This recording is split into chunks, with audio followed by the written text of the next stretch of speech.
आउज़ुबिल्लाहिमिनश्शैतानिर्रजीम बिस्मिल्लाहिर्रहमानिर्रहीम। तमाम दोस्तों को अस्सलाम वालेकुम।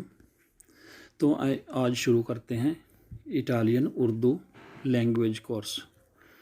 ये बिल्कुल इंशाल्लाह हम आज ज़ीरो लेवल से शुरू करेंगे, तो फिर आ ऊनो तक मुकम्मल आएंगे। आ ऊनो के बाद फिर इंशाल्लाह स्टेप बाय स्टेप इसको आगे लेकर चलेंगे, बी ऊनो बी दूए तक चलेंगे। उसके बाद जितनी भी लेवल है इंशाल्लाह ग्रामर के साथ चलेंगे, ठीक है। तो आए आज सबसे पहले देखते हैं इटालियन ज़बान के हरूफ तहज्जी जो हैं। हरूफ तहज्जी जो हैं वो तो मुकम्मल 26 हैं, लेकिन 26 में से चंद ऐसे हैं जिनकी आवाज़ तलफ़्फ़ुज़ जो है वो बिल्कुल, जब बोलते हैं तो बिल्कुल वो मुकम्मल तौर पर आवाज़ मुख्तलिफ देता है, ठीक है। तो इस तलफ़्फ़ुज़ की पहचान करेंगे सबसे पहले। तो आए देखते हैं लफ्ज़ पहला जो हर्फ है अल्फ़ाबेतो इतालियानो में आ का तलफ़्फ़ुज़। आ का तलफ़्फ़ुज़ जनाब इस्तेमाल होता है इटालियन ज़बान की हरूफ तहज्जी में अल मद वाली जो होती है अपनी, ठीक है। आ बी का तलफ़्फ़ुज़ जो है वो बे नॉर्मल एक नुक्ते वाली बनेगा, ठीक है।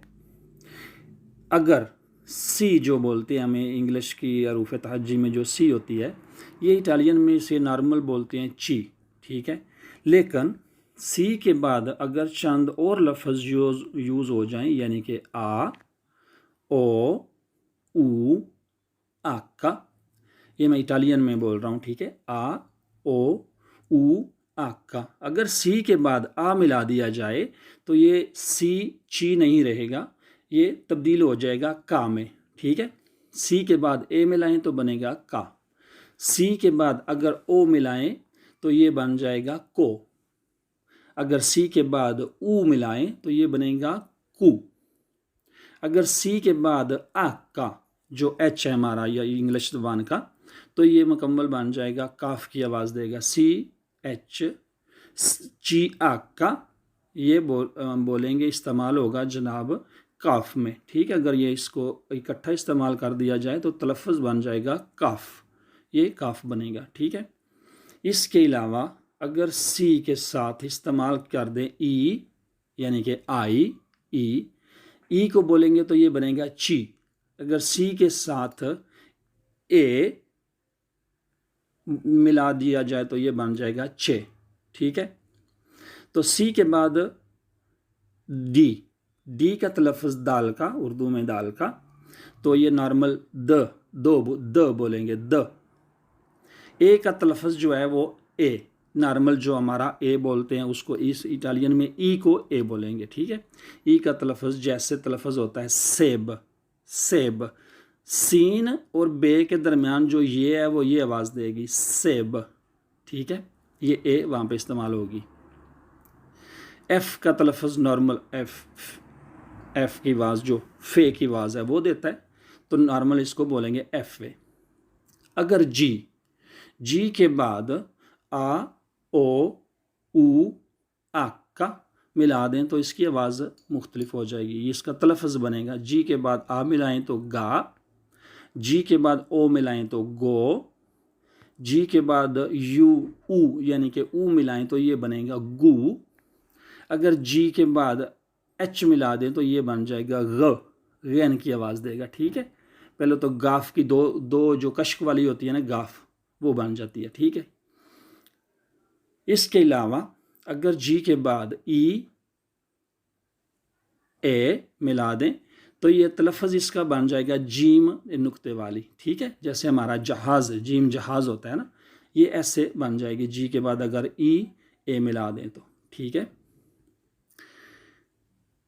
इसके अलावा एच जो है वो उसकी ख़ास आवाज़ नहीं होती एच की, एच को लेकिन बोलते हैं सिर्फ और इटालियन में आका, एच को बोलेंगे आका, ठीक है।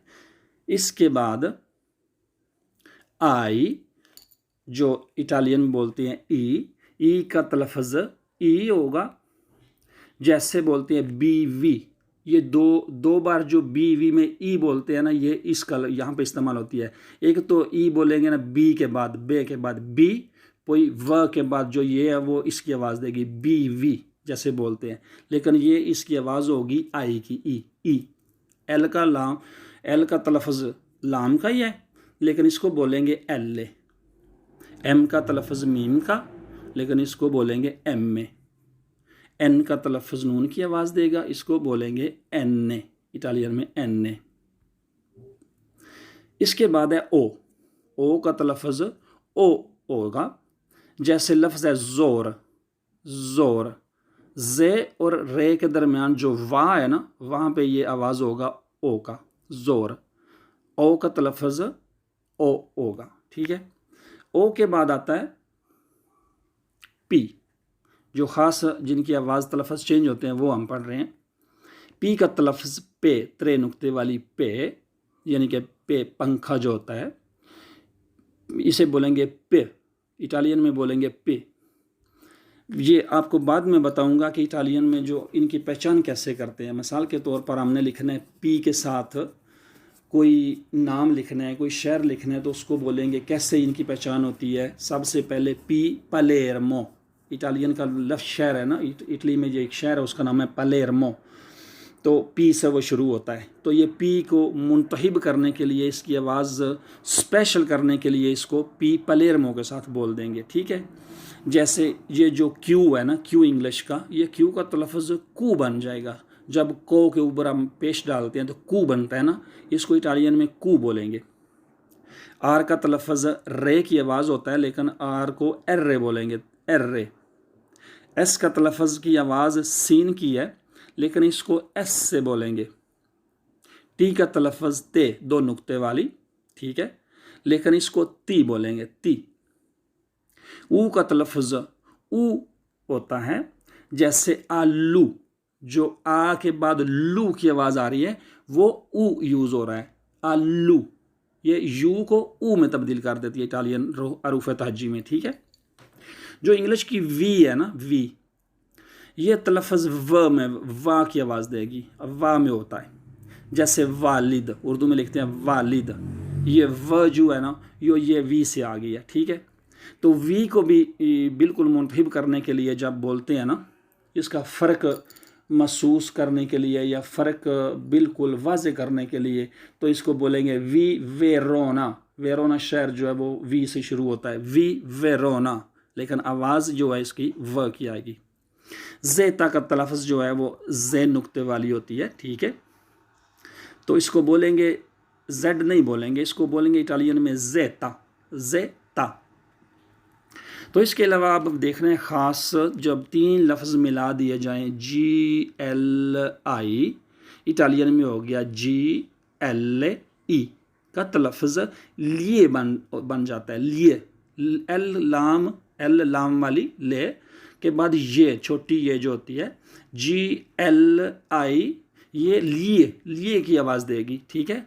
जैसे हमारी ज़बान उर्दू में लफ्ज़ होता है हिमालया, जो लिया होता है ना, लिया, जो ये बनती है वो होगी इसकी जी एल ई की, ठीक है। जी एन ए, जब साथ मिले होंगे दोनों, जी पहले एन बाद में का तलफ़ुज़ निये, निये, नून और नून के साथ ये की आवाज़ भी देगा, ठीक है। इधर तो लिखा हुआ है, ठीक है, न्यूयॉर्क। मैं आपको एक और आसान मिसाल देता हूँ। जैसे बहुत मशहूर शहर है इधर इटली में, बोलोनिया, ठीक है। अगर बोलोनिया को यकदम बोल दे बोलोनिया, ठीक है, वो फ़र्क नहीं महसूस होता हमको। अगर गौर करें तो वहाँ पे लिखा हुआ है जी एन ए, बोलोनिया, वहाँ ये की जो आवाज़ निकलती है वो जी एन इस्तेमाल होता है, ठीक है। अगर एस से ची के बाद, यानी एस से सी इंग्लिश की, और इटालियन में अगर बोलेंगे तो इसको क्या बोलेंगे, एस से ची के बाद ई ए का इस्तेमाल हो जाए तो ये शीन तीन नुक्ते वाली का की आवाज़ देगी, शी, शीन, शीन शाबाश जैसे होता है, ठीक है। ये तीनों मिलाए जाए, एस से ची के बाद अगर ई हो तब भी ये शीन बनेगा, अगर एस से सी ई लिखा हो तो फिर भी ये शीन बनेगा, ठीक है। तो ठीक है दोस्तों, आज हमने देखा ये हरूफ तहज्जी में जो फ़र्क अल्फ़ाबेतो इटालियानो का, यानी कि हरूफ तहज्जी इटालियन के जो लफ्ज़ हैं, जो उनका जब बोलने में फ़र्क जो है ना, वो हमने आज देखा, ठीक है। तो अगली बार इंशाअल्लाह पूरी हरूफ तहज्जी के 26 लफ्ज़ देखेंगे कैसे उसके पढ़ते हैं। तो उसके बाद लफ्ज़ शुरू करेंगे कि लफ्ज़ कैसे शुरू करते हैं, ग्रामर इटालियन में मुकम्मल ग्रामर के साथ कैसे शुरू करते हैं। तो स्टेप बाय स्टेप इंशाअल्लाह ताला हम फ़िक्रे की तरफ आएंगे, मुकम्मल फ़िक्रा लिखेंगे। लेकिन मुकम्मल फ़िक्रा लिखने से पहले मैं आपको ये बिल्कुल जो बेस है इटालियन ज़बान की ये बताना चाहता हूँ। तो ये बहुत ही ज़रूरी है, ठीक है। इस बेस पे इटालियन ज़बान जब शुरू होगी तो फिर इंशाअल्लाह जो बंदा इसके साथ साथ चलेगा इसको बहुत ही आसानी, कम अरसे में ज़्यादा ज़बान सीख सकता है बंदा, ठीक है। ओके जनाब, अल्लाह हाफिज़। अगर ये पसंद आए तो जनाब लाइक भी कीजिएगा और इसको सब्सक्राइब भी कीजिएगा। अल्लाह हाफिज़।